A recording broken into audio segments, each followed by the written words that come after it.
আপোনালোক সকলোৱে অৱগত যে আজি কেইদিনমানৰ আগতে আমাৰ ধনশিৰি বানত ক্ষতিগ্ৰস্ত ৰাইজৰ আশ্ৰয় যি শিবিৰ প্ৰশাসনে স্থাপন কৰিছিল শিমলু চাপৰি LP স্কুল। সেই LP স্কুলত আমি কিছু সাহায্য সামগ্ৰী দিয়াৰ পাছত আচলতে প্ৰশাসনৰ পৰা আমি এখন চৌকছ নটিচ পাইছিলোঁ।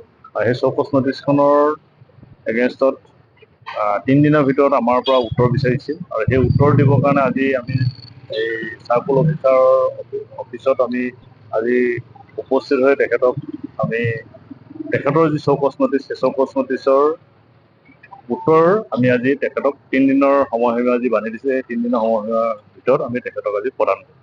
আপুনি চৌকছ পোৱাৰ পিছত সেইটো আচলতে আমাৰ পৰা যিখিনি উত্তৰ দিব লগা আমি আমাৰ উত্তৰখিনি দিলোঁ। তাৰপিছত তেখেতসকলে সেই উত্তৰৰ ওপৰত সন্তুষ্ট হয় নহয় বা কেনেধৰণে ব্যৱস্থা গ্ৰহণ কৰে পৰৱৰ্তী তেওঁলোকৰ এইটো বিচাৰ্য বিষয়। কিন্তু আমাৰ ফালৰ পৰা যি উত্তৰ দিব লগা আছে সেইটো মই আজি সকলো শুভাকাংক্ষী ৰাইজৰ সৈতে উপস্থিত আজি প্ৰদান কৰিম।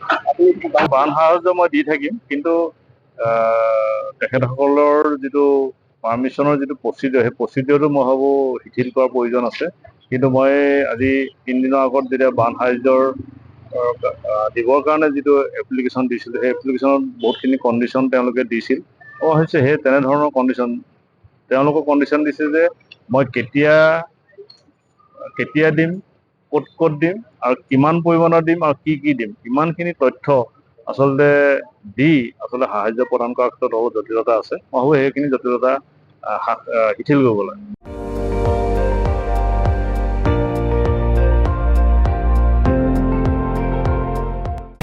আপুনি চাই আছে ND24, সৰ্বশ্ৰেষ্ঠ নহয় সৰ্বোত্তমৰ দৌৰ।